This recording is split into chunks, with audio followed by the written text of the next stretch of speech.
If a financial institution calls you, especially if it's something like Coinbase, I would just say, cool, thanks, hang up. Malware is a non-technical look at the tech news of the week. This is a podcast where we learn together about everything from crypto to AI to whatever comes next in tech. I'm Natasha Hoskins. I'm Dina Burke. And this is Boys Club. Wait, is it just Boys Club? It's just Boys Club. The Boys Club podcast? No, just Boys Club. We have with us Brit Miri Teran. We're going to be talking about hacks, and we needed a hack expert to come on and talk to us about it. So Brit is the head of business development for Harpy, the most advanced wallet security tool protecting users from hacks, scams, and theft. Brit specializes in enterprise-grade blockchain security solutions and is passionate about public goods projects that focus on onboarding the next generation to Web3. So are we. Welcome to the show, Brit. It's a long bio. Thanks for having me. Excited to be here. Always been a Boys Club fan. Oh, thank you. That's so nice to hear. Excited to chat with you as well. We have lots of questions around hacks and security. We, to be honest, are a low security organization. We're getting better every day. But yeah, we always look to experts on this one and are excited to talk with you about it. I want to start with talking about this article that just came out this week in the Cointelegraph. It talked about and outlined some crypto hacks over the last month, 120 million in September alone. What's your POV when you read a headline that says 120 million in September was hacked in crypto projects? I mean, it's a huge number, of course. I think none of us can possibly be surprised about that. Like, we hear these huge loss stories all the time, and while incredibly sad, they're so common. Honestly, like the figure, I think in the article it references, it's actually one of the lower figures we've seen in 2024. So like a little win for the security of crypto holders, getting a little bit better. But it's actually interesting because, overall volume's still going up. So if that number is going down, like, I think it's a little bit better of a win than it would normally be. But overall, like, that's way too much money for people to be losing in crypto. Like, we're never going to get to mainstream adoption or like just general trust and like lose that skepticism that kind of just clings to us wherever we go. So not surprised, sad to see that we're still there. I'd say everybody's way lower security than they should be. Like, that's something to be expected, because unless you're like on top of it every hour of every day, like, you've got some vulnerability. So it's more of just about like level setting and slowly adding to your security stack. Like, if you're adding like a single thing in a week, you are doing so much better than the majority of people that are responsible for their own assets. So not surprised, but disappointed. This article in particular, I mean, the reason that we're talking about it today is this news around this 120 million figure that was in September. We'll link it in the show notes. It's talking about exchanges and how this number, 120 million, is derived from enterprises getting hacked. As a normal everyday crypto user, there's my individual security hygiene and protocol that I can do to protect my own assets. And then there's like, well, if my exchange gets hacked, I have no control over that. So like, what would you say to that difference and the hacking that's happening at an enterprise level, how that could affect individual consumers? Well, like with all consumer things, it's pretty important to be aware as a consumer of the platforms you're using. And there really is no perfect thing, right? Because we've seen some huge, profound, FTX, right? You could literally see that brand name on a stadium. It creates that innate trust, and nobody really had any way of knowing like that was going to fall through. So as long as you're not custodying your own assets, you are going to be somewhat vulnerable to anything. But like, I mean, I got a letter from AT&T that all my data was compromised, Totally. 2 months ago. And like, you get these all the time now. Like, you're almost like completely numb to being compromised and vulnerable. So there's like the balance you got to take, right? Am I so skeptical of centralized exchanges that I don't want to put my trust into them, that I want to custody my own assets? And that's taking on a whole new level of responsibility, because there's all the like traditional vectors we talk about. Everyone, hot wallets and cold wallets and, hardware wallets and all these things. But you have to think 4 or 5 steps back. Your own Wi-Fi network in your home is a vector. And I came from like the consumer electronics smart home space.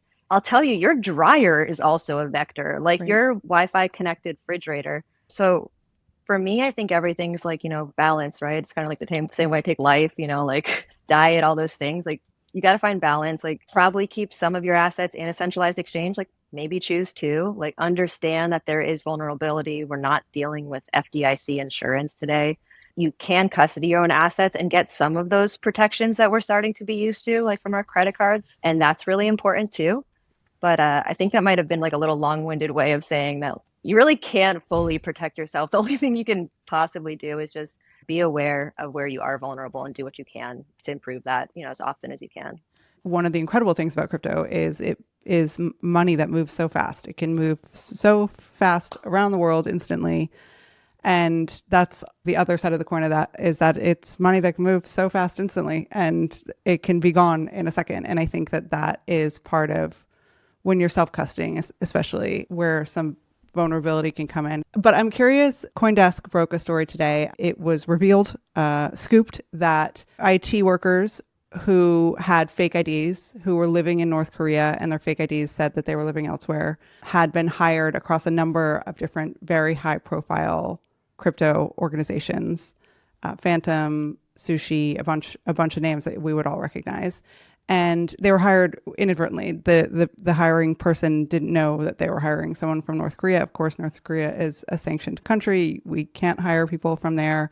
But that to me was really shocking, because I was like, okay, there's a level of sophistication in how some of these exploits or hacks are starting to happen that is like at the level of an employee at an organization. And I don't really know what to do with that information except for, I don't know, disconnect my wallet when I leave in a decentralized exchange. I'm not like sure what to do, but the level of sophistication feels like it's rising. And I'm curious if you see that too.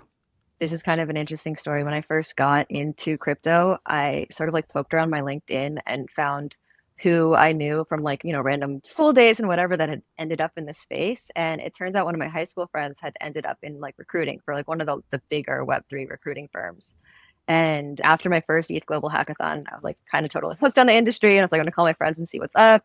And he was one of the people I called. And this is actually a story he told me. And this is like 2.5, almost 3 years ago now, that this was commonplace. So this this is not a new issue in any way. I'm more surprised actually to hear that it's still such an issue. Like that is pretty concerning to me, because the biggest firms are like aware of this. So the level of identity fraud that these people must be committing to be able to acquire these jobs is pretty insane. Even when you're thinking about whether you want to go for self-custody or centralized exchange, like there's a lot of ways these breaches happen. Like, you can have your good old rug pull like FTX, but a lot of times it's actually internal breaches. And it may be a long time, if ever, that they actually figure that out, because somebody gets hired, they pass it off to another person. Like this isn't a one person operation. I saw a hack that happened in July that was a fairly large hack of WizRx, an exchange based in India. $235 million in digital assets stolen. This was tied to the Lazarus Group, which is a very infamous North Korean criminal organization. And I'm curious, in the work that you do, if you see that oftentimes these larger hacks are perpetrated by a larger organization, or if these are like individual actors that are sort of like one-off pirates, or if what you're seeing is these groups that are really organized, very sophisticated, going after very specific exchanges or protocols with this type of intention. What's most typical? Like, what are you seeing in the security landscape? It's easier for us to think about like a hacker as an individual human, usually in a basement with a dark hoodie on, and that it's not the reality. Like these are actual like enterprise organizations with HR and payroll and handoffs. There are certain teams that service parts of the different attacks.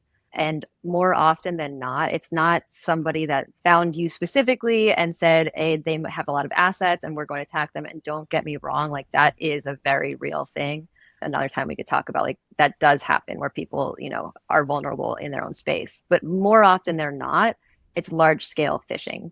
It is a organization that has a project, and that project has a timeline, it has product design, it has integration, it has handoff. Like this is at best like 3 to 5 people, but really like it can be a lot, especially when you consider the different teams that are like this is the team that is just breaching. They're getting the login credentials and they're handing it off to a whole nother team that might be in the same organization, but it may actually be somewhat standalone. They're paid at that point for that data. And there's another team that's going in and phishing those people, whether that's creating a fake website or, going in through SIM cards, like whatever it is. There's a lot of handoff and there's a lot of teams, and it's not just that one person in the basement. Gosh, Wow, I'm so stressed out. It's The Sopranos. We're at Bada Bing. Oh man, I just just am getting stressed out thinking about the people who work at these centralized or decentralized exchanges, or anyone that has a large treasury is sitting on some sort of honeypot that is big enough to be attractive to some of these people who have hacking organizations who have incredible infrastructure that they can put to work to try and tap into your honeypot. And I'm so glad I don't have a huge pot of money that is under my first time I've control, ever felt that. because it would keep me up at night thinking about it. Okay, so I want to end here with some basics that listeners can do. Obviously, there's nothing that we can do for the larger enterprise level hacks, but on an individual level, what would be some recommendations for like hygiene, security 101 type stuff?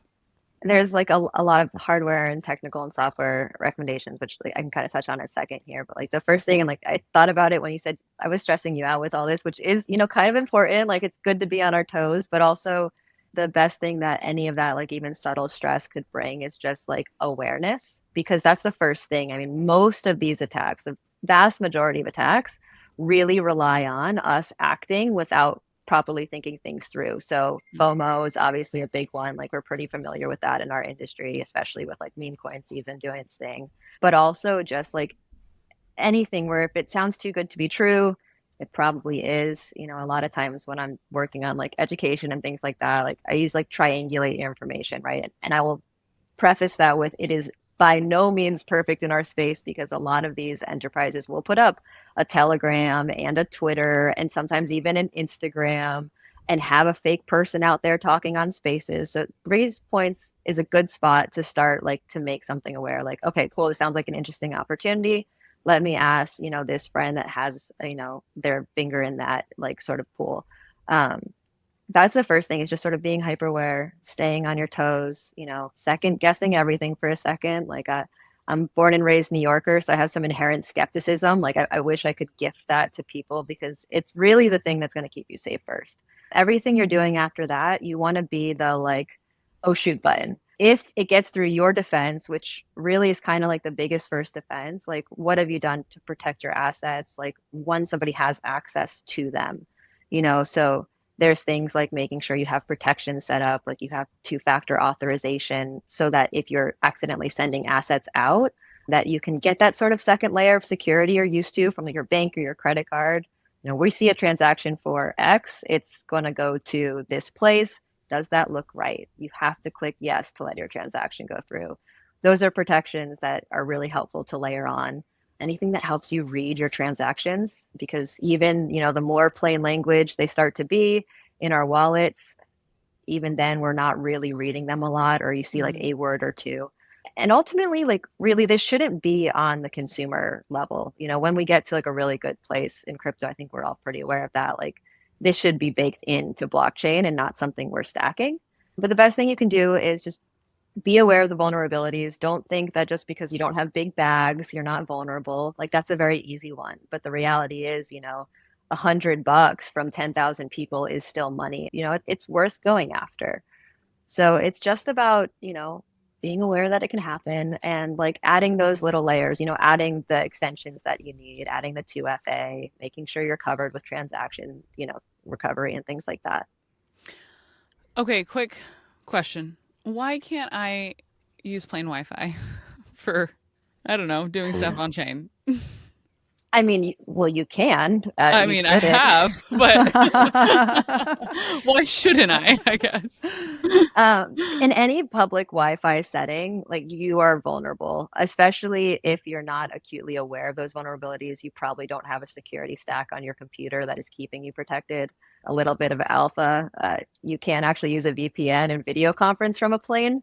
So if you ever have a Oh, Zoom meeting, your hot. security, Oh, Whoa. That's huge. yeah, That's huge. the huge. airlines are probably going to come find me after this one. But yeah, if you have your self a little bit secured on your computer, you can actually sort of skirt some of the rules on the airplane Wi-Fi.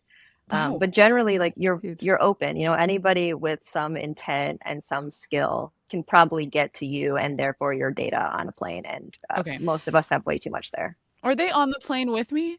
Like where are they? That's my question too. Because I'm like, is that a hack where someone is being opportunistic? They have some access to some Wi-Fi database that they're able to see who's accessing it, and they're there, and they're like, oh, this. Or is it more programmatic, where they've set something into the Wi-Fi that is pulling information from all the people who are accessing it? Like, is it pointed and opportunistic, or is it broader and more systematic? I mean, if you've got some insane bags, you know, someone might follow Vitalik on a plane and try and hope he Right. connects to specifically get to him. But Right. mostly they're going to be attacking the network that you're on. And I have to know a little bit more about how satellite Wi-Fi works versus like a standard enterprise or residential system. But they could be outside of your network pointing in. They could also be in there. If it was a more protected network, they could be on the same network trying to access you. A lot of that's going to depend on your airline and their router provider and all the protections they may or honestly may not have set up. I think because that's the thing for me always when I'm to Natasha's point on like, I have done transactions on plane Wi-Fi, airport Wi-Fi. I've been in the Delta Lounge doing all sorts of stuff in there. And because I'm always like, what are the odds that someone is in here right now looking at me doing this? Like the odds seem slim to none. But I guess what's revealed in this conversation is that they're not looking for me. It's not individualized. It's not individualized. It's not. They're probably skimming a whole bunch of data, and the people skimming your data may not even know which part of it that you're going to be made vulnerable through. They're just going to hand it over. Someone has a quota, Dina. Someone sitting at their desk has Exactly. a quota, and they're like, "We got to get something." Nashville Delta Lounge is going to be the big honey hole for me. Okay, I want to end with a question for you around your own personal experience. I recently had a very sophisticated attempt at being hacked. I have a good friend. She works in crypto. She's very high profile. And I had been at a photo shoot with her the day before, and I had posted on my private Instagram, which has nobody following it. It's basically a Finsta. Like, it's just my friends, essentially. And I had posted some pictures with her at this photo shoot. And the next day I get a message from her, and we've always messaged in iMessage or in Instagram Messenger. And I had tagged her in some of the photos, and I got a message from her on WhatsApp, and I was like, that's kind of weird. And she was like, hey, could you send me the photos from yesterday from the photo shoot? And she's like, I want to post them, which is something she would totally say. And I was like, totally. So I'm like sending them to her, and she's like, oh my gosh, so cute. Like, very much we're going back and forth as we normally would. And then she said, hey, and we talk about work all the time and we collaborate often. And so she was like, hey, I actually have a deal coming through, and I think Boys Club should consider being an angel investor in it. And I was like, great, like send me the details, like let me know how to, like, whatever. I want to know more. And she was like, I'll connect you. And then I was like, this is weird. She was like, I'll connect you directly with Brian. And I was like, Brian? And I was like, okay. And then she sends me a new contact, and she was like, hold on, let me confirm with him. And I was like, okay. And then she comes back and she's like, okay, he's down to chat. And then she sends me like a contact in WhatsApp, and it's from Brian Armstrong. Brian Armstrong, the CEO of Coinbase. And I was like, I don't think Brian Armstrong's going to talk about my $5,000 angel investor check to some project he's side hustling. I was like, wait, what the fuck? And so I was like, I texted this woman an iMessage, and I said, are you messaging me on WhatsApp? And she was like, what? No, what's going on? And so I sent her screenshots, and I was like, oh, look, this person's pretending to be you. And it's soliciting some sort of investment opportunity. And it was like a crypto specific, like, she was like sending me transaction, like where I could send the transaction and stuff like that.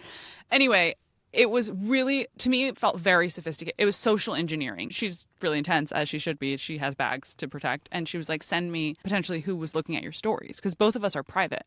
So someone who watches our stories, who has been accepted as our friend, like social engineered, like this whole thing. And I'm like, oh, that's so slimy and so invasive and just terrible feeling. For her, mostly like someone impersonating you is like an awful feeling. So anyway, all that to say, that's my most recent, like someone tried to hack me story, or someone tried to phish me, or whatever it is. I'm curious, have you seen this level of like sophistication on a personal level, or am I being targeted? Well, I would love to aspire to be targeted in the way that I imagine you guys probably are. You guys are a pretty profound presence in the industry, so I imagine that there are people that are a little bit more focused on getting to be you guys, and also eventually pretending to be you guys to social engineer others. I haven't had it happen to me, but no. And the other thing is too, like something to think of. It could be one of your genuine friends' Instagrams that got compromised. So somebody could be logged into their Instagram on Oh. another device. So there's so many Oh my vectors, gosh, they okay. never end. I also think if it was someone you knew and you accepted as a friend, they would know not to drop the ball at the Brian Armstrong bit. Like Totally, them, totally, that totally. really showed their hand. It was Yeah. a moment that I was like, wait, what? Let me go grab Brian for this Yeah, conversation. exactly. So have you been hacked, Britt? I'm scared to say no No? every time, like you're like banging on my coffee Yeah. table. But it's constantly attempted. There's a lot of the social engineering things on Twitter. I will tell you, I'm like always a little scared that some troll is gonna like think it's funny to try and hack me because I work in Yeah. security. Like Yeah. I'm constantly on my toes about that. Yeah. Same thing here though. There's really not bags to secure. I'm a mom of two kids, so my bags are them. It all goes there. But there's a lot of it. I mean, everyone, your DMs and Twitter are just insane, and some are better than others. I don't know that I've had like quite the finesse that you experience. Like that's pretty specific, but I hear about those stories all the time. It's kind of like the bittersweet part of working in security. Like it's probably being a therapist in the wild. Like you're like, oh yeah, I work in security. Oh my gosh, this is what happened. Oh, And it's like I no. feel for this human. I wish I could like have a time machine. I have a question, and you might not know the answer to this, and then we can close out here. But does Coinbase ever call you? Do you know? Oh, you mean like Coinbase customer service? I think it's like the IRS. A rule is that the IRS will never call you. I think that that's like a rule that like the IRS will never call you, and if someone calls you and says, I'm calling from the IRS," that you should just be like, "This is a hack," and like just hang up. And I remember one of our other friends got hacked because someone called and pretended to be Coinbase, and they were like had all of her information, and then she got hacked, and it was awful. And so I'm looking for some hard and fast rules, and the problem is it seems like that's not the case. Well, on that one, there is. If a financial institution calls you, especially Coinbase or like crypto things, ask them for what they're talking about, hang up, and call back that organization. Okay. I won't say that's foolproof. I've heard of like crazy schemes where, like something like that, like make sure you didn't just Google the phone number, you went to their actual website and got it, because people can get complex. But if a financial institution calls you, especially if it's something like Coinbase, I would just say, cool, thanks, hang up, call back. Okay. And then anecdote, my last name's pretty crazy. I couldn't get KYC'd at Coinbase for literal years, and I couldn't get a call from them no matter how hard I tried. And we are literally backed by Coinbase Ventures too. Okay. So I don't know that you can get a call from Coinbase because I sure as heck tried. Well, I should connect you with my friend, and you can get Brian Armstrong's number direct. That'd be great. You can shoot me a message on WhatsApp. Exactly. Britt, thank you so much for coming on. This was really fun, and I think very helpful for people. We've loved working with Harpy, and it's a good place to start for a lot of people if they're trying to figure out if they're feeling scared. If they're feeling scared, we've got a place to send you. Thanks for having me on. It's always fun to talk security with cool people because hopefully it makes it a little more interesting.